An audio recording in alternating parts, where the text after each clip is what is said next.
வணக்கம். இப்போ நம்ம நின்றுட்டு இருக்க இடம் பள்ளிக்கரணை சதுப்பு நிலம். சென்னை மக்களுக்கு இயற்கை 4 பெரிய வரங்களை கொடுத்திருக்கிறது. அதுல 1 அடையார் ஆறு, 2 கூவமாறு, 3 குற்றலை என்கின்ற கொசஸ்தலை ஆறு, 4வது வரம் இதோ பள்ளிக்கரணை சதுப்பு நிலம். அந்த 3 ஆறுகள் சென்னை மக்களுக்கு தண்ணி கொடுக்கிறாரு. பள்ளிக்கரணை மார்ஷ்லேண்ட் சதுப்பு நிலம் எவ்வளவு தண்ணி வந்தாலும் எவ்வளவு வெள்ளம் வந்தாலும் அது வடிக்கிற இடம். 100 இயர்ஸ் பேக் வரைக்கும் இந்த பள்ளிக்கரணை சதுப்பு நிலம் கிட்டத்தட்ட ஒரு 15,000 ஏக்கர் பரப்பளவு. இன்னைக்கு வெறும் 2,500-2,700 ஏக்கர் தான் இருக்கு. இந்த 2,500 ஏக்கரையும் அழிக்க பார்த்துட்டு இருக்கிறாங்க. மிகப்பெரிய ஒரு சூழ்ச்சி நடக்குது இது கெடுக்கிறதுக்கு. பள்ளிக்கரணை மார்ஷ்லேண்ட்ல வேடந்தாங்களை விட 4 மடங்கு அதிக பறவைகள் இந்த மார்ஷ்லேண்டுக்கு வந்துட்டு இருக்கு. இன்னைக்கு கூட வந்துட்டு இருக்கு. ஃபிளமிங்கோஸ், இவ்வளவு பெரிய ஃபிளமிங்கோஸ் எல்லாம் இருக்கு. இப்ப கூட அந்த பேர்ட்ஸ் அங்க பாத்தீங்கன்னா கூட you can just see like அது மட்டும் இல்ல, literally there are more than 140 types of birds coming here, 20 types of fishes, 25 types of plants. ecology இந்த தனி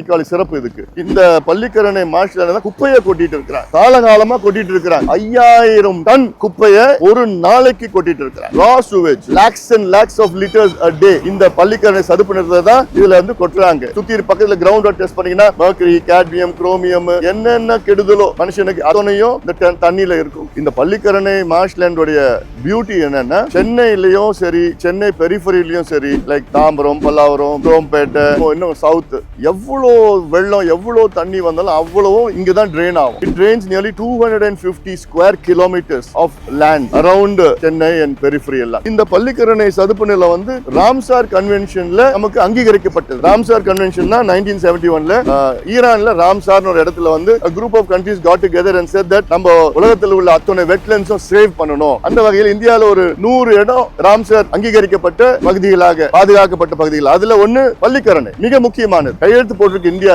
Indian government wetland and conservation rules enforce பண்ணாங்க. இந்த ரூல்ஸ் படி என்னன்னா, இந்தியாவில் உள்ள அத்துணை வெட்லாண்ட்ஸும் நோட்டிஃபை பண்ணணும். நோட்டிஃபிகேஷன் எப்படின்னா, they have to go GIS mapping பண்ணி, பார்டர்ஸ் earmark பண்ணி, வரதுக்காவா இன்லெட் எப்படி வருது, எங்க இருந்து வருது, எப்படி வருது எல்லாமே போட்டு ஒரு நோட்டிஃபை பண்ணிட்டோம்னா, அதுக்கப்புறம் நோட்டிஃபிகேஷன் கைட்லைன்ஸ் ஒன்னு இருக்கு. ஒன்ஸ் கைட்லைன்ஸ் நோட்டிஃபை பண்ணிட்டாங்கன்னா, இதுக்குள்ள யாரும் குப்பை கொட்ட முடியாது, சூவேஜ் இதுக்குள்ள விட முடியாது, ஆக்கிரமிப்பு என்க்ரோச்மென்ட் பண்ண முடியாது, இதுக்குள்ள பில்டிங் எல்லாம் கட்ட முடியாது. சவுத் கிரீன் பெஞ்ச் என்ன பண்ணிட்டாங்க, அவங்க மிகப்பெரிய ஒரு ஜட்ஜ்மெண்ட் கொடுத்திருக்காங்க. இந்த பள்ளிக்கரணை சதுப்பு நிலத்துக்கு 1 கிலோமீட்டர் சுத்தி பஃபர் ஜோன் ஒன்னு அறிவிச்சிருக்காங்க. அந்த பஃபர் ஜோன்ல எந்த கன்ஸ்ட்ரக்ஷனும் கட்டக்கூடாதுன்னு சொல்லியிருக்காங்க. இப்போ அந்த கன்ஸ்ட்ரக்ஷன் கம்பெனி எல்லாமே சேர்ந்து ஒரு பிரச்சாரத்தை மேற்கொண்டு, எங்களுக்கு பட்டா வரல, எங்களுக்கு கட்ட முடியல, நாங்க வாங்கணும் இப்படி எல்லாம் சொல்லி ஒரு பிரச்சாரத்தை மேற்கொண்டிருக்கிறாங்க. அவங்களுக்கும் சொல்யூஷன் என்ன, நோட்டிஃபை பண்ணாதான். So that the government notifies the entire Pallikaranai marshland and to save this for the future generations to come.